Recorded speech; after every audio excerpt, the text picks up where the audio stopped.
جماعه انا فرحانه قوي وسعيده قوي قوي قوي قوي قوي. انتظروا يوم الاربعاء ان شاء الله، البيت ده هيبقى حاجه تانية باذن الله. باذن الله يوم الثلاث والاربع هتيجي واحده تساعدني في البيت. يعني ايه تساعدني؟ يعني هنفرمط الشقه دي، يعني هنجيب الشقه دي عليها واطيها، يعني بقى غسيل سجاد وغسيل باذن الله. مش عايزه اقاطع، انا بقول ان شاء الله باذن الله ان كان لنا عمر. يوم الثلاث والاربع ان شاء الله في شغل جامد جدا هيحصل في الشقه دي. مش شغل لا، مش زي ما انتم متخيلين، شغل نظافه. في شغل نظافه هيحصل في الشقه دي جامد جدا. طيب بما ان الست هتيجي علشان هتغسلي السجاد بتاع البيت كله، فهي هتغسله هنا زي ما انتم شايفين. لازم يعني ما عنديش مكان في الشقه يتغسل غير هنا، عشان هنا فيه بلاعه وبتاع. طيب المكان هنا غير صالح ان احنا نغسل فيه اي حاجه، لذلك اقنعت عيالي ان هم يساعدوني في ان احنا نهيئ البيت للحاجه اللي هتيجي تساعدنا في شغل البيت. جزاها الله كل خير. ومش عارفه اقول ايه والله، يعني بصوا مش عارفه اقول ايه، بس الحمد لله ان شاء الله. باركولي البيت ده هينضف، والبيت ده هيرجع حلو قوي، والبيت ده هيرجع جنة تاني. في الفترة اللي انا فيها دي انا تعبانة شوية، تعبانة مش قادرة برضو اعمل حاجة، لسه زي ما انا لسه متربطة، لسه مش عارفة فيها ايه، مع ان كل الحاجات دي عيلة صغيرة بتعملها. وزي ما انتم شايفين اي حاجة متوسخة في الشقة ممكن اي حد يعملها، بس مش اي حاجة يعني في حاجات صعبة بصراحة عليهم، لكن حاجة زي كده مثلا اي عيل صغير ممكن يعملها يعني. المهم قلت لبنتي تعالي الله يبارك لك يا بنتي، اعملي لي المنور علشان الست اللي هتيجي يوم الثلاث ان شاء الله تيجي تلاقي المنور نضيف، عشان تغسل السجاد على طول، عشان يعني ما نضيعش وقت. هي الست طبعا هتجيلي يومين بس، طبعا مش يعني مش هتجيلي مثلا اليوم 24 ساعة اكيد لا، يعني بيبقى ليها عدد ساعات معين. هتجيلي مثلا من الساعة 9 لحد بعد العصر. ايوه كده. وطبعا هي مش هتفضل بقى تشتغل من 9 لحد الساعة 5 متواصل، اكيد بقى هغديها يعني بين كل ساعتين كده ولا حاجة، اعمل لها كوباية عصير، حتة كيكة. فيعني الوقت مش هيبقى كله شغل، اكيد هيبقى فيه يتخلله راحة، عشان هي برضو بشر، هي بشر زينا، والشغل اللي مستنيها تقيل قوي. هو انا شرحت لها في التليفون وقلت لها انا شقتي كذا وعندي كذا وحاجات عايزه تعمل كذا، فبصراحه هي قالت لي انت عندك تفاصيل كتير قوي. انا بروح يعني شقق كتير وبشتغل عند ناس كتير، بتبقى كل الحكايه مثلا هغسل سجاده 2، هدعك سيراميك مطبخ، مش عارف ايه، بتبقى حاجات حتى لو يعني شديده بس مش زي عندي كده بصراحه.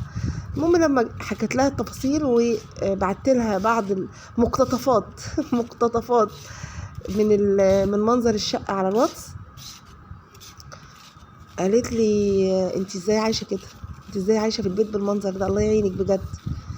وقالت لي ربنا يقويني ويقدرني واقدر ان انا اجي اعملك الدنيا. ما انا قفلت الباب، ما انا هرش الوقت.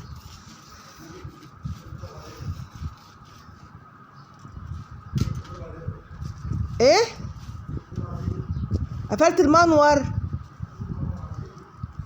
فالمهم لما بعت لها التفاصيل والحاجات وكده، قالت لي انا هاجي وان شاء الله يعني هعمل لك اللي ربنا يقدرني عليه، وباذن الله هخلي لك البيت حلو يعني، وهنضف لك البيت واخلي لك الدنيا تمام. بس انت ايه الاسباب اللي خلت المكان عندك يوصل للمرحله دي؟ وقعدت يعني تتكلم معايا شويه كده. هي ما تعرفنيش بصراحه، هي بصوا انا كذا مره ببقى مثلا واقفه بنشر في البلكونه،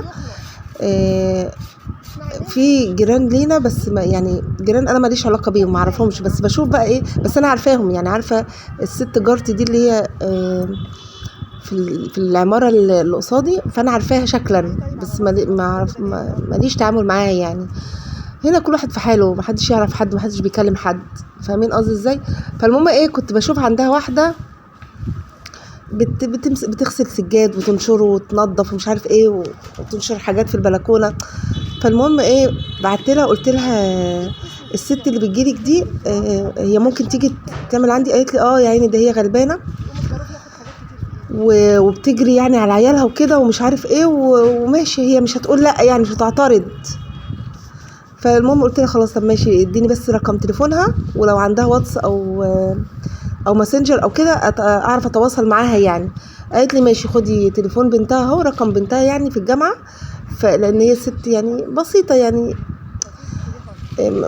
بتبقى ماسكه تليفون زراير مش عارفه ايه، ما بتعرفش تتعامل في الحاجات دي يعني. فالمهم ايه، رحت واخده رقم بنتها يعني. فالمهم اتصلت بيها قلت لها يا عسوله ماما عندك وكده. فالمهم ادتني امها، قلت لها بقول لك اسمها صباح، بقول لك يا صباح ينفع تجي لي مثلا يومين تعملي لي الشقه وكده؟ قالت لي ماشي عينيا ليكي. قلت لها انا شفتك كذا مره عند الست اللي قصادنا وكده، فبيعجبني بصراحه شغلك، وشفتك كذا مره وانت بتعملي وكده، فعجبني طريقتك في التنظيف يعني. قالت لي ماشي اسمك ايه بقى؟ قلت لها اسمك، قالت لي ماشي يعني عينيا ليك ومش عارف ايه. قالت لي طب بص معلش. قلت لها طب هتاخدي كام؟ طبعا يعني انت لازم لما تيجي تعملي حاجه زي كده تتفقي الاول، عشان ما تتفاجئيش بالشخص اللي قدامك يقول لك رقم بقى انت ما انتيش عامله حسابه، او مثلا يعني تبقى عارفه برضو الدنيا تبقى ماشيه ازاي. فالمهم قلت لها طيب هتاخدي ايه؟ قالت لي وانا لسه شفت حاجه، طبعا ما كنتش لسه شافت. فالمهم قلت لها خلاص انا مش رقم بنتك ده عليه واتس؟ قالت لي اه. قلت لها خلاص انا هبعت لك الحاجات اللي عاوزه تتعمل على الواتس، تفاصيل الحاجه اللي عايزه تتعمل على الواتس. المهم ايه، بعد ما بعت لها الحاجات على الواتس ومش عارفه ايه، وقلت لها الشقه كذا وفيها تفاصيل كذا وحاجات عايزه تتعمل كذا وكذا، الست تقريبا اختفت شويه كده. انا قلت مثلا يعني اغمى عليها او حاجه بس لا الحمد لله فوقوها يعني، تقريبا اغمى عليها وفوقوها. فقالت لي هو انا اللي هعمل كل ده؟ قلت لها لا ما تقلقيش انا مش هسيبك يعني، انا هبقى معاكي، وقبل ما تيجي اصلا انت قبل ما تيجي هكون في حاجات برضو انا عاملاها. فقالت لي بس برضو والله يا اختي كتير قوي ومش عارف ايه، طب انت ايه اللي خلى الدنيا توصل كده والدنيا باظت عندك ليه كده، سبتيها تفلت منك ليه؟ قلت لها معلش ظروف. وقالت لي ايوه ماشي، كل واحد فعلا، قالت لي فعلا كل واحد بيبقى عنده ظروف الله اعلم يعني، الله اعلم بيها ايه، كل واحد ربنا اعلم بحاله وبظروفه وبحالته. فقلت لها خلاص ماشي هتجيلي امتى؟ قالت لي بصي انا انا يعني في ناس عاوزين اروح لهم جمعه وسبت وحد. قالت لي جمعه وسبت وحد انا برضو ايه هروح عند ناس وكده واشتغل معاهم، فهريح بس الاثنين، هريح يوم الاثنين واجيلك ان شاء الله الثلاث. قلت لها يعني انت هتشتغلي جمعه وسبت وحد في بيت واحد ولا في كذا بيت؟ قالت لي لا في بيت عيله كبير فشقق فوق بعضيها، فانا هشتغل ايه للبيت كله يعني. فقلت لها خلاص ما شاء الله يعينك. قالت لي بس بصراحه مش كده خالص يعني، الوضع مش كده خالص. قالت لي خلاص واجيلك انت ان شاء الله الثلاث والاربع وانضف لك بقى اللي انت عايزاه. قلت لها هتغسلي لي الحيطان، قلت لها هتغسلي لي الحيطان ان شاء الله يعني هتغسلي معايا. قلت لها هتغسلي معايا الحيطان، هتغسلي معايا السجاده. قالت لي كام سجاده؟ قلت لها 10 بس قالت لي 10 بس؟ ده قليل قوي، ده ايه ده انت ازاي كده يعني، ده انت ما شاء الله عليك. فقعدت تهزر معايا شويه وقالت لي هنعمل ايه تاني؟ قلت لها كتير والله كتير، بس انا بقول لك دول اللي هم اكتر حاجه. قلت لها المطبخ طبعا زي ما انت شفتي، البوتاجاز، الثلاجه. قالت لي طب بصي ما تحاولي ان انت تغسلي لي الثلاجه لان هتاخد وقت، اغسلي الثلاجه واغسلي البوتاجاز، وانا هاجي اغسل لك سيراميك المطبخ واجيب لك الحيطان وازعفه لك من فوق واغسله لك من فوق، وسيراميك الحيطان والكلام ده كله، وسيراميك الحمام برضو. بس انت بس ايه اعملي لي الدواخل يعني، اذا كان دواليب مثلا ولا حاجه طبقي وظبطي هدومك وهدوم البيت، والادراج والحاجات دي برضو نظفيها وظبطيها، لان انا مش هينفع ما بعملش الحاجات دي. هي بصراحه الست كانت صريحه معايا، قالت لي انا مش اختصاصي الادراج والدواليب والحاجات دي، الحاجات دي بتبقى والنيش. قلت لها لا ما عنديش نيش الحمد لله. قالت لي خلاص ماشي. قالت لي ذره في المطبخ بقى من جوه، الادراج، الدواليب، مش عارف ايه الحاجات الداخليه دي انا ماليش علاقه بيها، انا كل اللي انا هعمله لك الحاجات اللي بره، اذا كان غسيل حيطان، اذا كان غسيل سجاد، اذا كان مسح ارضيه، افرش لك بعد ما اخلص، نفرش سراير، مش عارف ايه، اغسل شبابيك، اغسل بيبان. قلت لها حلو قوي ده انت بصي كده زي الفل. قلت لها خلاص ماشي، انت حلو برضو ان انت قلتي لي ان انت مش يعني اديتيني فرصه قبلها ب3 ايام. هي بصراحه ادتني فرصه قبلها ب3 ايام، فانا هعمل بقى الحاجات دي ان شاء الله في ال3 ايام دول يعني. زي ما انا بقول لكم كده هعمل الدواليب بقى، هعمل تلاجة، هعمل بوتاجاز، واسيب لها بقى ان شاء الله ايه بقيه الحاجه نبقى نعملها سوا ان شاء الله لما تيجي الثلاث والاربع. بس فانا كنت محتاجه حته ان حد ايه يساعدني، حد يساعدني ان احنا نعمل كله مره واحده، كل حاجه تتعمل مره واحده وبس، وافرش بقى ويبقى كله ايه، كله نضيف في وقت واحد. لان الواحد برضو طاقته مش هتقدر تعمل كل ده، انا ما اقدرش اعمل كله في نفس الوقت او في نفس اليوم، كان زمان بقى خلاص، لكن حد بقى يجي يساعدني ونعمل كله في يوم واحد او في يومين، وافرش بقى والدنيا تبقى نظيفه وزي الفل كده. والعيد خلاص داخل علينا، عايزه اقول لكم العيد خلاص فاضل عليه اقل من شهر، صح؟ عيد الاضحى فاضل عليه اقل من شهر. نبدا بقى ان احنا ننظم حالنا كده على روقان ودنيتنا كده، على روقان وتنظيف سريع بقى زي الناس كلها، التنظيف العادي. اقوم من النوم اعمل فطار، حاجات كده جميله جميله، اعمل فطار، اكنس الشقه كده في السريع، لو حاجه عايزه تتمسح امسحها برضو، اشيل التراب مش عارف ايه، اللي هو الشغل اللي هو بياخد منك ساعتين. عارفه انتوا الشغل اللي بياخد منكم كلكم، طبعا كلكم بياخد منكم ساعتين مثلا الصبح وخلاص على كده.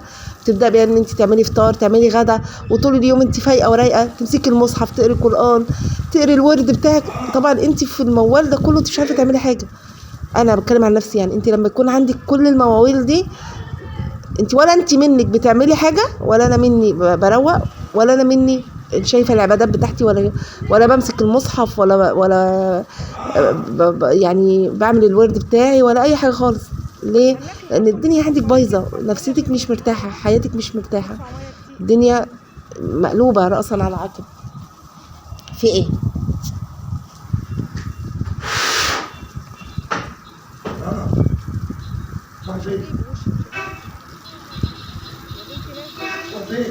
الدنيا مقلوبه ايه راسا على عقب. فالحمد لله الحمد لله الحمد لله، بجد انا والله يعني فرحانه جدا وسعيده جدا جدا جدا جدا.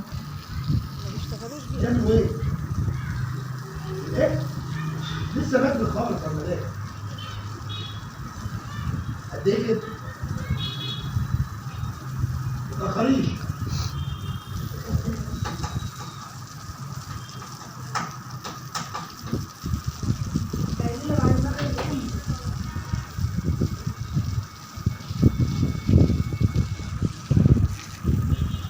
المهم بقى من ضمن الحاجات اللي انا هعملها، قلت انضف بقى المكان ده، لان هو ده المكان لازم يبقى نظيف، لازم.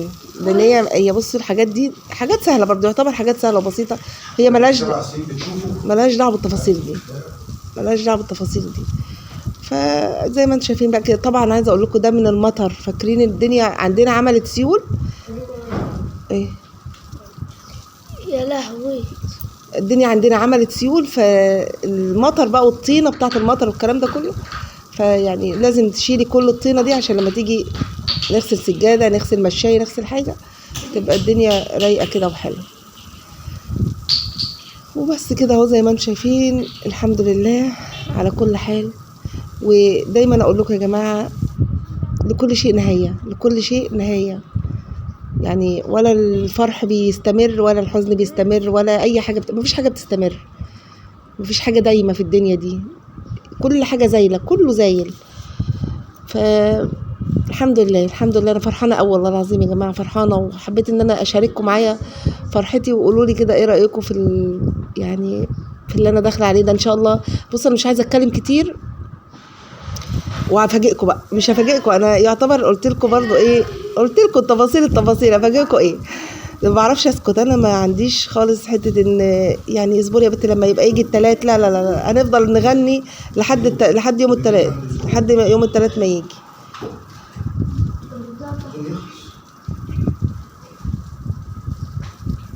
عايزينه ولا مش عايزينه؟ فيعني انتظروا بقى، انتظروا يا جماعه المفاجاه الكبرى، انتظروا حاجه يعني اللي فاتكم واللي جايكم تاني خالص ان شاء الله باذن الله. لا شوف مين اللي السيول لما جت عندنا يا جماعه، عايزه اقول لكم المنطقه بتاعتنا بس هي اللي كانت كده، والبلاد اللي حوالينا ما فيش، قالوا لنا ما فيش نقطه ميه نزلت من السماء، ما مطرتش حتى، ما رشتش كده الارض. احنا كان بصوا كميه مطر وكميه سيول زي ما انتم شايفين. شوفوا منظر الطين عامل ازاي، يا نهار ابيض ايه ده. بس ايه بقى، انا عايزه اقول لكم ان الكلام ده كان من يجي 5 ايام كده، يعني في الصيف، احنا في شهر 5، لكم ان تتخيلوا سيول في شهر 5.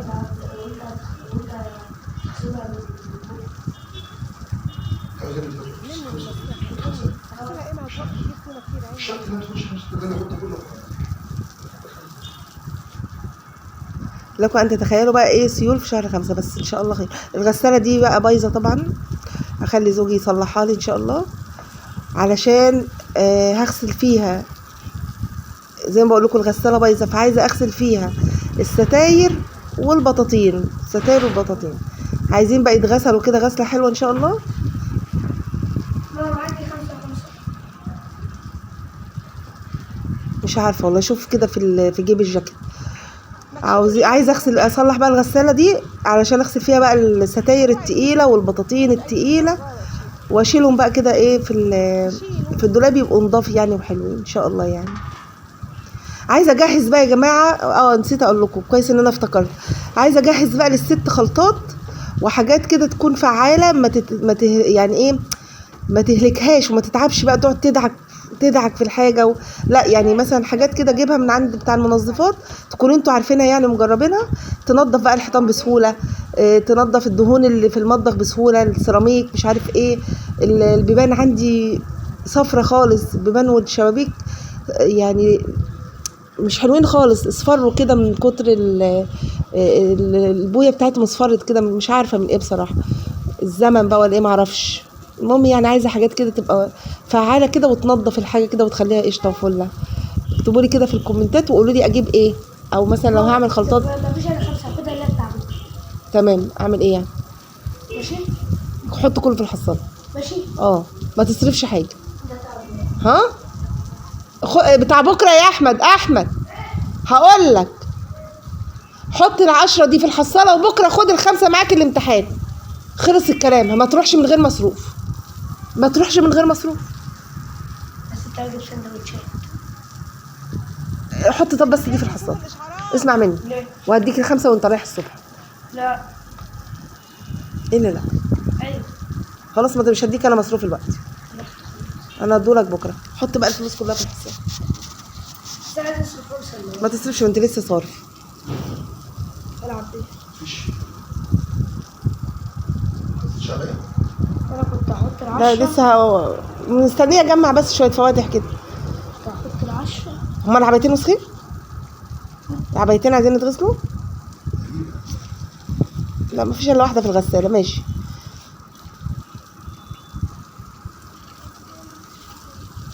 حتى ولا لا؟ اسمع بقى الكلام بقى، اسمع الكلام، ما تبقاش بايخ.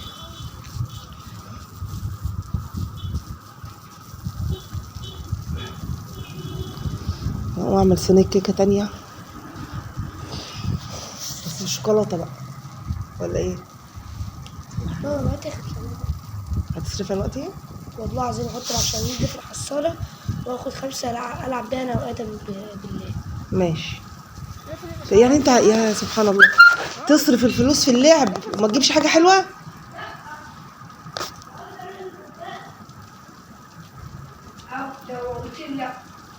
طب ماشي يعني، طب ما انت تجيب حاجه تاكلها احسن من البلاي ستيشن والحاجات دي. بقول لك هنعمل غدا بس ماشي، ما تلعبش بيها طيب. تعالى بيا 25. ريق، ما شاء الله عليك، انت عندك عزيمه واراده. لا اقفلها، صوتها عالي قوي، صوتها عالي بيضايقني.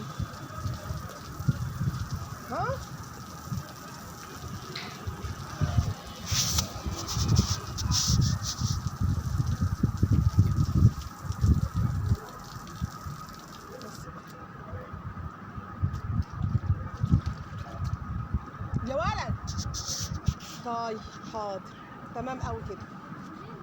ليه؟